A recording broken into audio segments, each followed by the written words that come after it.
बच्ची हमारी नहीं है क्या? हमारा कोई लेना देना नहीं है? Underworld controls the politics of this place.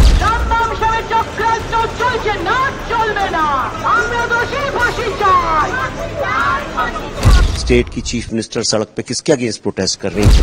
फांसी होगी, फांसी होगी, फांसी होगी, फांसी होगी। अगर सड़क पे पॉलिटिक्स होगी तो उसका जवाब भी सड़क पे ही देना पड़ेगा हम जैसे कॉमन सिटीजन को।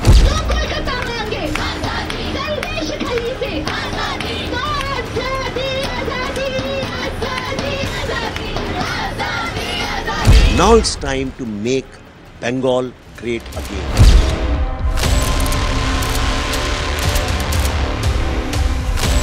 लॉ एंड ऑर्डर तो पहले से ही बहुत बुरे हाल में था, अभी तो लगता है मुझे कोलैप्स हो गया है।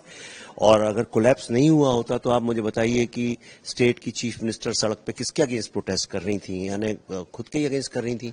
वो ऐसा है कि जैसे पुलिस सड़क पे आ जाए और चोरों के अगेंस्ट प्रोटेस्ट करने लगे। और किसी ने मुझसे बोला सीबीआई के अगेंस्ट कर रही है, तो सीबीआई तो भारत की है ना भाई, इसी देश की, उसमें बंगाल इंक्लूडेड नहीं है क्या? बंगाल का अलग पासपोर्ट लगता है? या भारत में 2 कॉन्स्टिट्यूशंस हैं? एक्चुअली मुझे किसी ने बोला भी था बंगाल में कि यहाँ पे भाई साहब 2 कॉन्स्टिट्यूशंस हैं, एक भारत का कॉन्स्टिट्यूशन है, एक यहाँ का।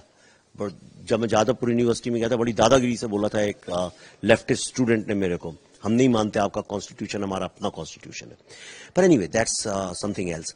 आज आप देखिए, लॉ एंड ऑर्डर अगर कोलैप्स नहीं किया होता तो जो सुप्रीम कोर्ट ने सुओ मोटो उसको उठाया है, उसके अगेंस्ट डिफेंस ही नहीं है कोई। सबसे पहले तो डायरेक्टर का को प्रिंसिपल को ट्रांसफर कर दिया गया बाइज्जत। कोई ऐसा कर सकता है क्या? आप खुद देखिए गिल्ट कहां कहां पे छुपा हुआ है अपने आप। इसके लिए कोई आपको लॉ का एक्सपर्ट, फॉरेंसिक एक्सपर्ट होने की जरूरत नहीं है। उसको किया गया, मतलब इमीडिएटली उसको कवर अप करने की कोशिश की गई। उसके बाद लड़की के माँ बाप को झूठ बोला गया। और आज जो सुप्रीम कोर्ट ने भी इशू उठाया, मैंने अभी डिटेल नहीं पढ़ा है, पर आई नो फॉर श्योर कि जो पोस्टमार्टम का उनने जो इशू उठाया है कि सुबह पता चला कि एक लड़की का रेप और मर्डर हुआ है। चलिए रेप नहीं पता हो, पर ये मर्डर हुआ ही तो पता है। जो लॉ है वो मेरे ख्याल से ऐसा कहता है कि 2 घंटे के अंदर ये जो अननेचुरल डेथ होती है, एक्सीडेंटल डेथ है, उसमें 2 घंटे के अंदर पोस्टमार्टम होना चाहिए। ओके, और रिपोर्ट बननी चाहिए। और उसका एक नंबर इशू होता है, शायद उसको यूडी नंबर बोलते हैं, हाँ ऐसा कुछ होता है मेरे ख्याल से, यूडी नंबर। लेकिन इस केस में पता चला सुबह, पोस्टमार्टम हुआ शाम को, और एफआईआर हुई रात को। आप खुद सोचिए ये क्यों हुआ? इसका मतलब कि इसको कवर अप करने की कोशिश की गई, किसी तरह से बॉच अप द एविडेंस। उसके बाद अगले दिन जो प्रोटेस्ट हुई, ये संभव ही नहीं है कि इतने सारे हजारों लोग आए और पुलिस को पता ही ना। और कल हम जा रहे थे तो हमारी जान ले रखी थी कि भाई आप यहां नहीं चल सकते, वहां नहीं चल सकते, इतनी पुलिस खड़ी थी। हाई कोर्ट से हमको परमिशन लेके मुझे चलना पड़ा कल। तो सवाल ये उठता है कि जब इतनी नॉलेज थी तो वहां पे प्रोटेस्ट किसने की? मुझे उससे मतलब नहीं है कि तो इंसान ने, तो पुलिस किस लिए थी? दूसरा, बात बात पे पुलिस कमिश्नर जो गुस्सा हो रहे हैं, इसका मतलब गिल्ट एविडेंट है। और जो last but not the least वो ये है कि ये बंगाल, कलकत्ता के बाहर अगर इंडिया में कोई कुछ भी इस केस के बारे में लिख रहा है तो उसके ऊपर एफआईआर की जा रही है, उन्हें लीगल नोटिसेस भेजे जा रहे हैं, ट्विटर में उनके ट्वीट्स डिलीट करवाए जा रहे हैं, यूट्यूब से वीडियोस गायब करवाए जा रहे हैं। पुलिस कमिश्नर और पुलिस कर रही है। क्यों कर रही है भाई? हम क्या इंडिया, ये क्या अलग कंट्री है क्या? वो बच्ची हमारी नहीं है क्या? हमारा कोई लेना देना नहीं है क्या? वंदे मातरम हम नहीं बोलते क्या? ये जो एक बंगाल को भारत से अलग तरह से देखने का जो एक पूरा गेम, पॉलिटिकल गेम यहां जो शुरू किया गया है कि बाकी इंडिया अलग है, हम अलग हैं, ये मेरे ख्याल से बहुत डेंजरस चीज है। इसको पूरी तरह कवर अप किया गया। और लास्ट में जब चीफ मिनिस्टर खुद सड़क पे उतर आई तो मैं कन्विंस हो गया कि हां, इसमें गिल्ट तो डेफिनेटली किसी का है, कुछ कवर अप है, कोई पीछे कॉन्स्पिरेसी है। और ये जो दिख रहा है उससे कहीं ज्यादा बड़ा प्रॉब्लम है।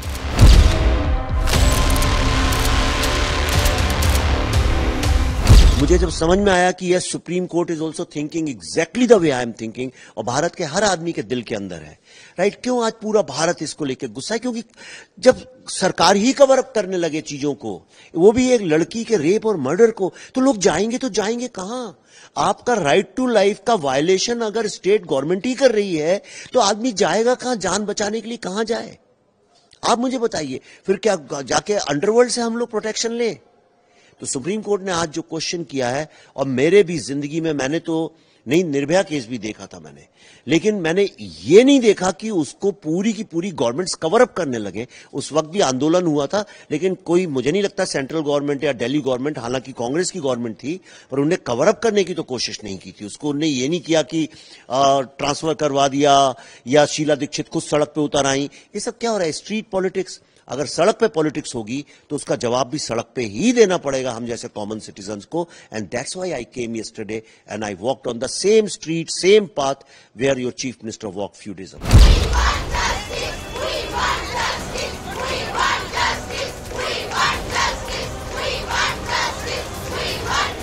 जब मैं कश्मीर और बंगाल, ये दो जगह मैं शूट नहीं कर सकता।